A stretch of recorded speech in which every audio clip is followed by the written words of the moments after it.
Hey everybody, it's Jim here, and I'm going to try not to waste anybody's time today.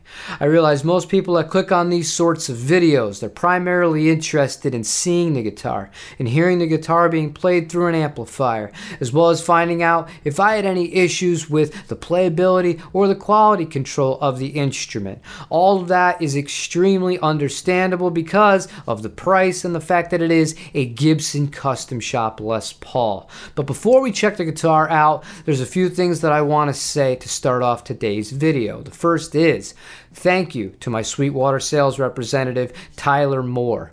He made me an offer I could not refuse on this, and I'm very grateful that he did. Secondly, I've had this guitar since November, so over 2 months.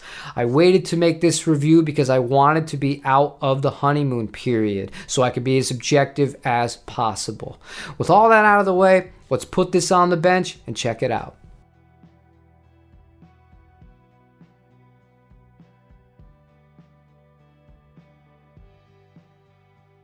This is a 2023 Gibson Custom Shop Les Paul Standard 1959 in the dirty lemon finish. It weighs in at 8 pounds, 3 ounces, so really lightweight considering it has no weight relief in it. It's got a set of custom bucker pickups, no fancy electronics whatsoever, just like they used to make them in that sense. You don't need all that stuff, just manipulating the volumes and the tones on a guitar with quality pickups and you're already good to go out of the box. As far as quality control goes, there's really not much to look at as far as flaws. This thing, as expected, was in really excellent shape when it got to me, and I actually went for a little bit less of a pronounced flame. I wanted something a little bit more subtle, and this just fit the bill perfectly.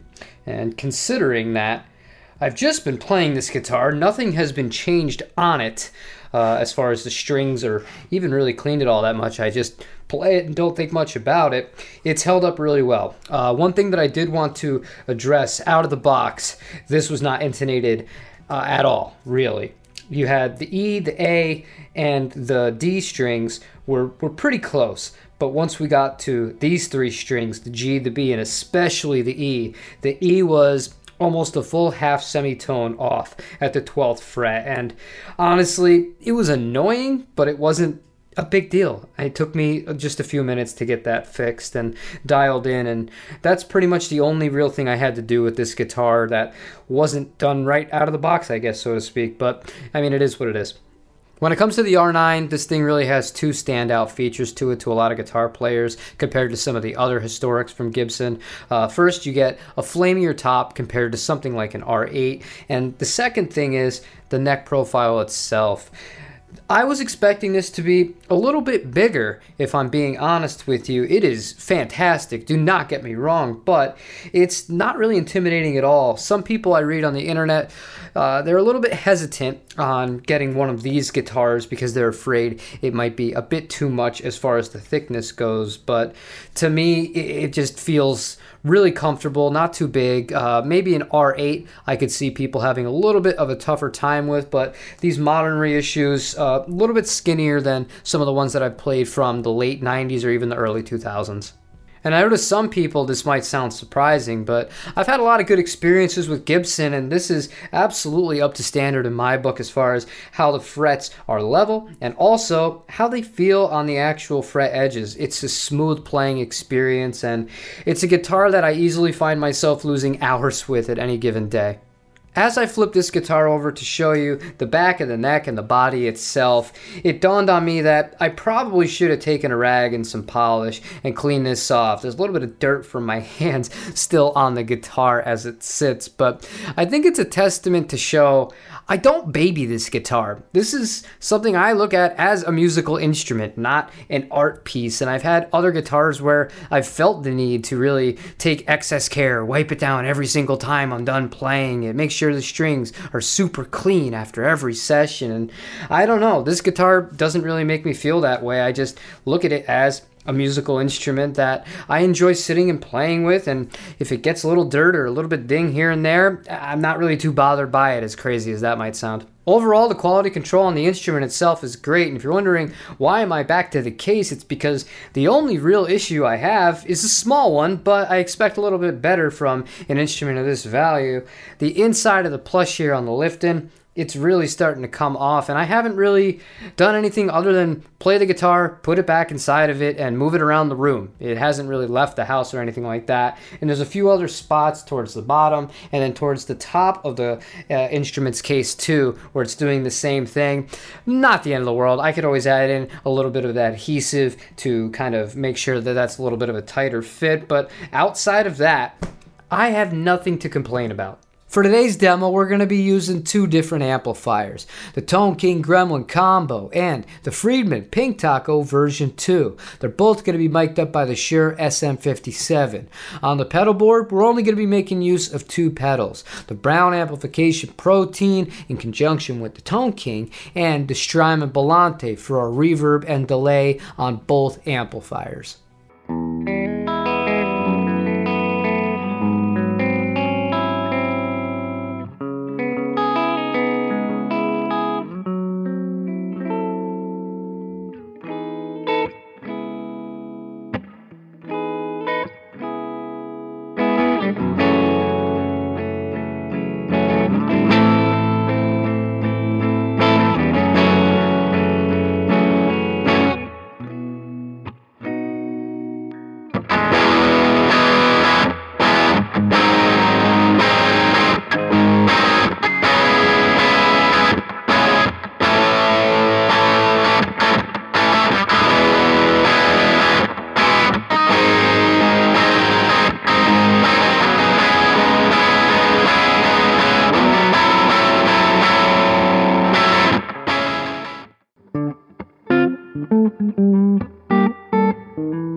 Outside of the fact that I had to spend a whole 10 minutes of my life adjusting the intonation of this guitar because seriously, the E string was not even close, I have nothing to actually complain about.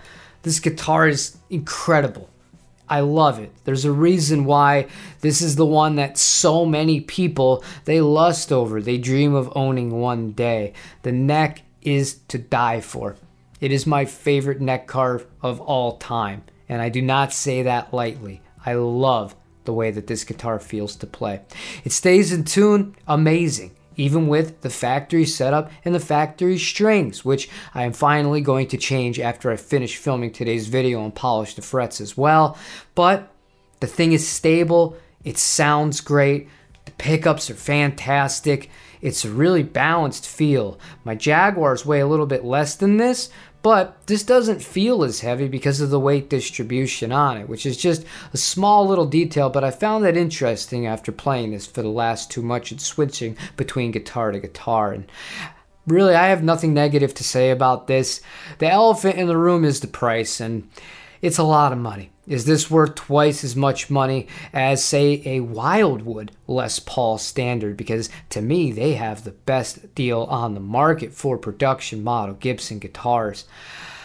It's in the eye of the beholder, man. It really is. There's no way that I can sit here and say one is definitively better for the money. Do you really get twice the guitar? Objectively, no, that's an impossibility. We have the rule of diminishing returns here, but I'll tell you this, having owned a Wildwood original 50s and now this guitar, this thing just has that little extra, and it makes all the world of the difference to me. The Wildwoods are great too. I played specials that are great from the production line, studios, standards, and I've played some dogs too. But this is it. This is the Les Paul. Before we get going, just to tie a bow on today's video and call it a day, I posted a picture on Instagram in December with a bunch of the guitars that I bought in 2023. I was advertising a video where I was going to name my favorite guitar of the year. And in the comments of that post, Sean said, of course it was going to be the JV Telecaster. You love tellies.